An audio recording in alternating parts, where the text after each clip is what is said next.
Hello hello. नहीं बोलेंगे, नहीं बोलेंगे।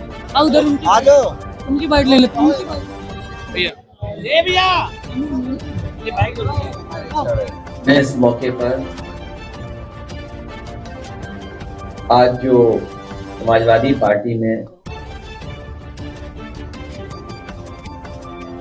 शामिल हो रहे हैं उन सबका बहुत बहुत धन्यवाद और आभार प्रकट करना चाहूँगा। सबसे पहले मैं शिव कुमार बेरिया जी तो कुछ दिनों के लिए राजनीति में अवकाश पर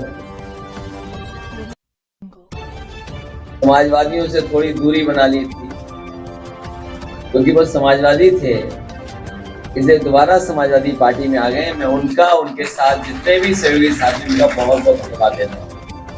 इसी तरह रुश्दी मियाँ साहब पूर्व विधायक, हमारे बहुत ही सहयोगी साथी जो किसी कारण हमसे दूर हो गए थे, उन कारणों को दूर कर दिया है। रुश्दी अम्मा भाई अब हमारे साथ हैं, उनका भी बहुत धन्यवाद। उनके साथ तमाम सहयोगी साथी उनका भी,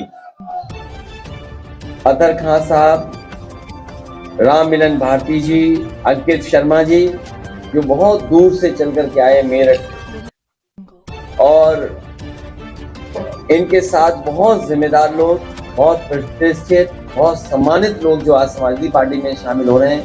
मैं उन सभी लोगों का बहुत बहुत स्वागत करता हूं, बधाई देता हूं, और मुझे उम्मीद है कि आने वाले समय में जो समाजवादी पार्टी लड़ाई लड़ रही है उस संघर्ष में हमारा सहयोग करेंगे अपने तमाम सहयोगी और साथियों को।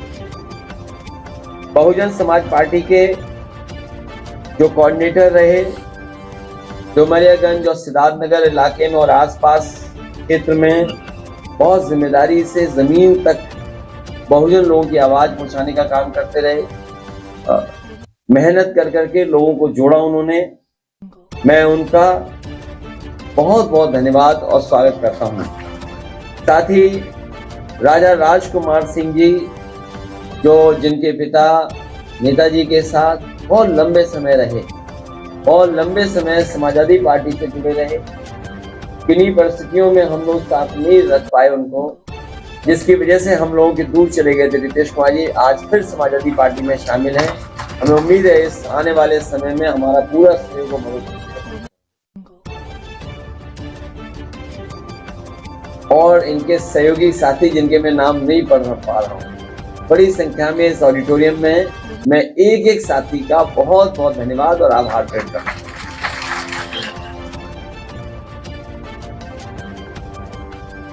मैंने जब आपके साथियों ने मुझसे सवाल पूछा था कि बहुत पुरानी ट्रिक है और बीजेपी होशियार है,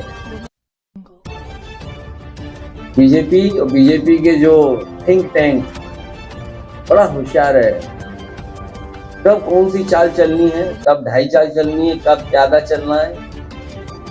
लेकिन हमारे पास बहुत सारे वजीर हैं, आप इनको पहचानते हैं, वो प्यारे मोहन है।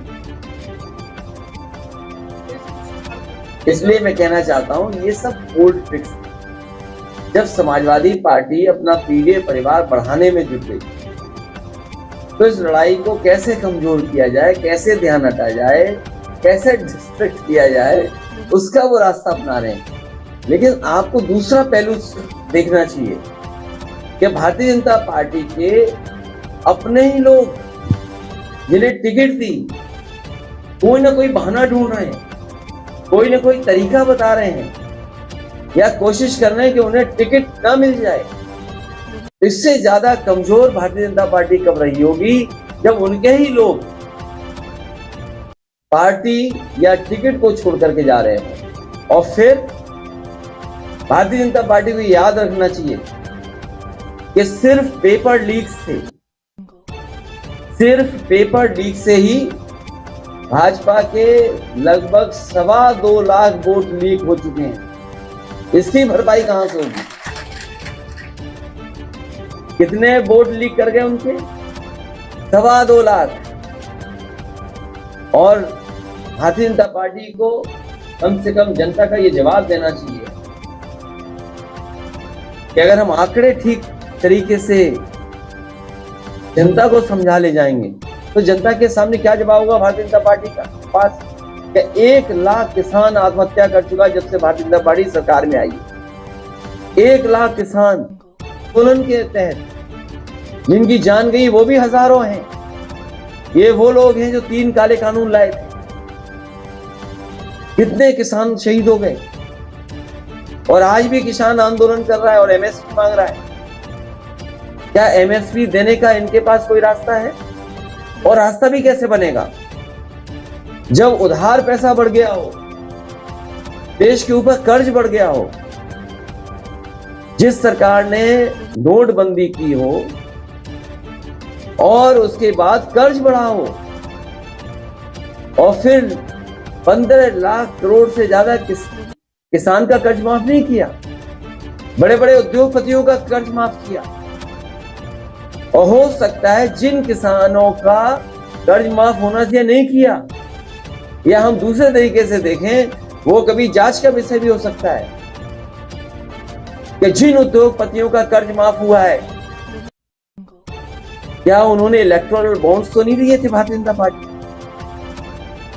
ये बड़ा सोचने का सवाल है कि कहीं ऐसा तो नहीं भारतीय जनता पार्टी ने जिन उद्योगपतियों का कर्ज माफ किया हो, उनसे इलेक्टोरल बॉन्ड्स भी लिए हों, और बाद में उन्हीं उद्योगपतियों को कर्ज दे दिया। दुनिया में हमें बताओ कौन सा देश इस तरह की अर्थव्यवस्था चलाता होगा जहां पर पहले तो लोन दिया जाए, जब वो डिफॉल्टर हो जाए तो उनका कर्ज माफ हो, फिर उन्हें कर्ज दे दिया जाए, और कर्ज के माफ करने के बहाने इलेक्टोरल बॉन्ड ले ली जाते हैं। अरे हमने तो कह दिया जांच की मांग, सुना नहीं आपने, या स्किप कर गए वो भी आप? इसलिए जहां किसान की आय दोगुनी का वादा किया था, क्या किसान की आय दोगुनी होगी इस महंगाई में? और फिर नौजवान, वो बेटी जो इसने आत्महत्या कर ली, क्या कहा उसने? माफी मांगी पिता और मां से। मां और पिता से माफी मांग करके उसने आत्महत्या कर ली, क्योंकि पेपर लीक हो गया, वो अपना भविष्य बनाना चाहती। दूसरा कन्नौज का बेटा ब्रजेश पाल, उसने अपनी जान दे दी डिग्री जला करके। जो लोग निवेश का सपना दिखा रहे थे और बड़े बड़े आयोजन कर रहे थे, आप लोगों को ब्रेकिंग सेरेमनी में बुला करके आपको कूपन दे रहे थे खाने का। बताओ, कूपन दिया प्रेस के लोगों को खाने का, खाना खाए बिना मत जाना। कहां है नौकरी, कहां है रोजगार? और बताओ कितने नौजवानों की जान जा रही है, आत्महत्या कर रहे हैं। तो इसका सवाल का जवाब है क्या सरकार के पास कोई? इसीलिए भारतीय जनता पार्टी के लोग घबराए हुए हैं। ये जनता को फेस नहीं करना चाहते हैं। आय दोगुनी हुई नहीं, नौकरी मिली नहीं, और फिर नौजवान कहां खड़ा है? इस महंगाई में आय दोगुनी हो गई। 1 लाख किसान ने आत्महत्या की है अभी तक, जब से भारतीय जनता पार्टी की सरकार आई है। दुनिया में शायद इतना कर्ज किसी देश के ऊपर नहीं होगा। कर्ज उद्योगपतियों को दिया, उद्योगपतियों का कर्ज माफ कर दिया, और फिर ये जो घटना हुई थी तेजिंदर ब्रिक की, तो जान बच गई तेजिंदर ब्रिक की, उसकी भी जान चली जाती। और उन्हीं जिन पे आरोप थे, बताइए, टिकट दे रहे हैं। तो इससे किसान का क्या भला होगा? इससे जनता को समझ लेना चाहिए कि भारतीय जनता पार्टी कैसी पार्टी है। अब पार्टी विद डिफरेंस यही है कि जो चाहो सो करो, और हम तो आपके साथ हैं।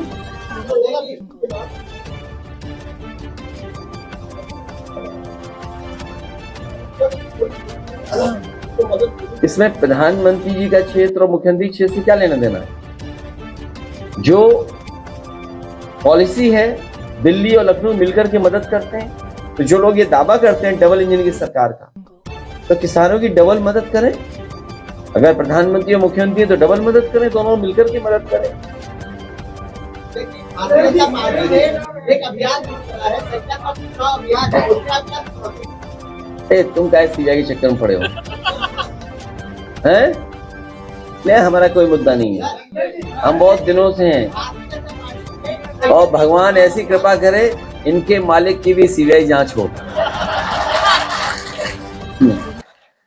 अखबार है अमर उजाला, उनका फार्म हाउस है बरेली में, और कारोबार है कहीं और भी। ये सवाल का जवाब ही है। जब बात किसान की चल रही तो सीबीआई क्यों ले आए आप? हे भगवान, इनकी जरूर जांच हो। नहीं देखिए, ऐसा है, ये सीरियस मत लो आप, सीरियस मत लो। बहुत दिल पे ले ली इन्होंने बात। अरे दिल पे ले ली इन्होंने, हमारे उजाला के पत्रकार हैं, दिल पे ले ली इन्होंने, ले ली, दिल पे ले ली। अच्छा मैं बात कर दूं ना? अरे शांति हो जाए थोड़ी देर। सर आपने बिहार में सर 80 और 40 का नारा दिया है। देखिए हमारे पत्रकार साथी वैसे सीरियस हो गए। सीबीआई एजेंसी है, अगर सीबीआई कोई चीज पूछेगी तो हम जवाब देंगे, उसमें क्या है? अच्छा कोई भी एजेंसी उसका सहयोग करेंगे। नंबर 1, यहाँ जितने लोग बैठे हैं और हमारे सबसे बुजुर्ग नेता ये पेरिया जी होंगे। आपके यहाँ थाने में किसकी चल रही है? बीजेपी की विधायक की चल रही है कि नहीं चल रही? देखिए आप, जब थाना कब्जा कर रखा है बीजेपी के लोगों ने, सबसे छोटी यूनिट जहां पर न्याय मिलता है लोगों को, तो ये सीबीआई तो बड़ी एजेंसी है, इस पर कब्जा क्यों नहीं करेंगे? तो ये आप बुरा मत मानो, कभी आपकी भी जांच होगी तो वो अलग बात है। और महीने का कितना ऐड मिलता है ये तो बता दो। अरे भाई हमसे पूछ लिया सीबीआई, हम सीबीआई के लिए तैयार है। अच्छा आप अपना बताओ, महीने का ऐड कितना मिलता है? अब क्यों मुस्कुरा रहे भाई? नहीं ऐड कितना मिलता है? 1 करोड़ के 50 लाख। तो जवाब देने का अधिकार हमारा है। नहीं यहां भी है, वो परंपरा भूल गए, हम भी भूल गए। पता नहीं भर्ती और ज्यादा ना खोल दें कि जिसको आना है आइए। शुरू में तो पत्रकार साथी भी गए थे कवर करने, जब वह मामला खराब हुआ ज्यादा तो पत्रकार साथी सब बाहर वापिस आ गए भारत। लेकिन अब नौजवान जा रहा है। सोचो कैसी सरकार है जो गरीबी को एक्सप्लॉइट कर रही है, गरीबी को एक्सप्लॉइट कर रही है, गरीबों को एक्सप्लॉइट कर रहे हैं। क्योंकि नौजवान के हाथ में नौकरी रोजगार नहीं है यहाँ पे, वो मजबूरी में अपना भविष्य बनाने के लिए और परिवार की देखभाल के लिए वो विदेश जा रहा है। वो भी कहाँ? वॉर जोन में, रशिया भेज दिया, वहां लड़ रहे हैं बेचारे यूक्रेन में। तो ये सब सवाल हैं जिनका जवाब भारतीय जनता पार्टी के पास नहीं है। और डबल इंजन की सरकार को, या डबल इंजन की सरकार जो कहती है हम न जाने कितना मुनाफा और लोगों को लाभ पहुंचा रहे हैं, अभी किसान चाहे बुंदेलखंड हो या उत्तर प्रदेश के दूसरे हिस्से का, क्या उसकी डबल मदद हो रही सरकार से? कम से कम अब तो सरकार सोचे और डबल मदद करे उनकी। जो नुकसान हुआ है ओलावृष्टि और बारिश से और आंधी तूफान से, जो डबल इंजन की सरकार है, क्या किसानों की डबल मदद करेगी? दिल्ली और लखनऊ मिलकर के जो नुकसान हुआ है क्या भरपाई करेगी सरकार? कार्यक्रम मोहन यादव का था, नारे लग रहे थे अखिलेश यादव, दुहाई देने लगे कि यूपी में ससुराल है हमारे। प्यारे मोहन,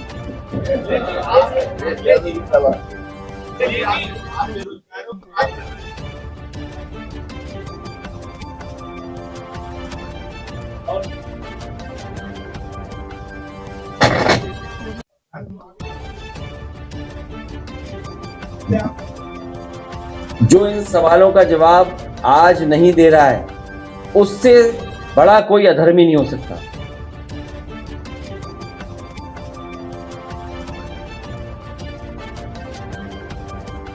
नहीं, आपकी इच्छा है कहीं लड़ने की?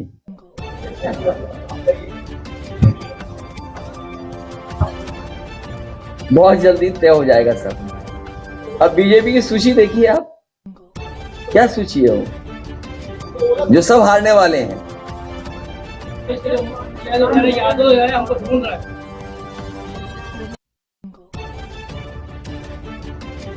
सर एक वीडियो वायरल है बाराबंकी के सांसद का।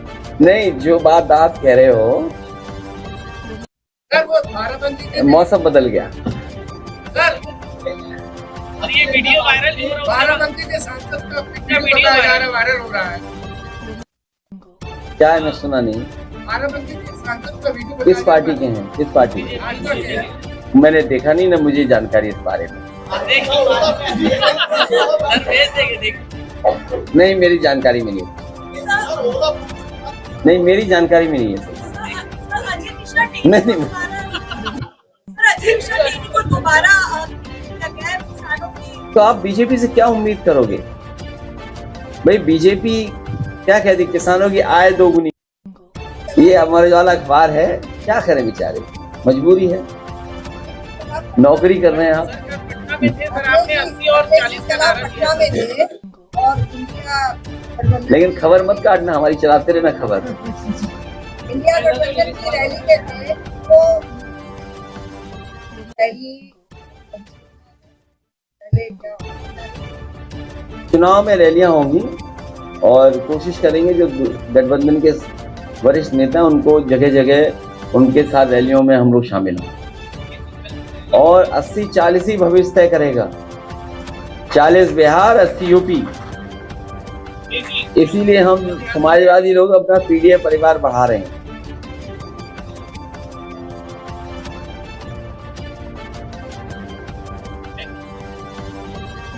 देखिए, परिवार में बहस बीजेपी को इसलिए नहीं करनी चाहिए।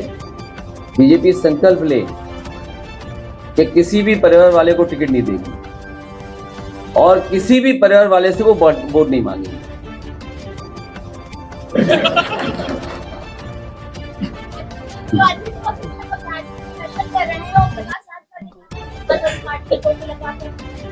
क्या चीज? ये बीजेपी रहेगी तो नौकरी भी खत्म हो जाएगी, आरक्षण भी खत्म हो जाएगा। इसलिए कई मौकों पर कहा कि ये समुद्र मंथन की तरह संविधान मंथन का समय है। एक तरफ वो लोग हैं जो संविधान के रक्षक हैं और दूसरी तरफ वो लोग हैं जो संविधान के भक्षक हैं।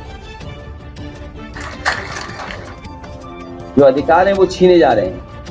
इसमें सवाल किसी दल का नहीं है, उन बच्चों का है जो कई दिनों से, कई साल से वो न्याय मांग रहे हैं सरकार से।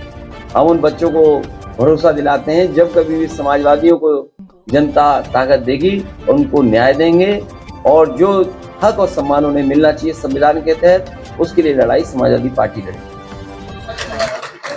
ये बताइए सर,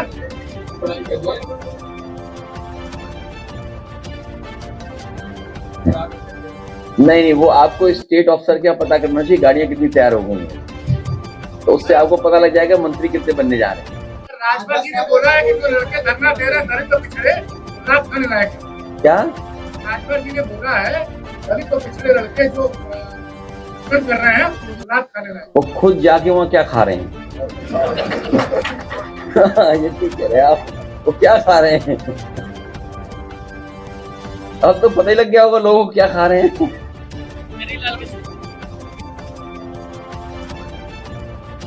चलिए, मैं प्रेस के साथियों का धन्यवाद देता हूँ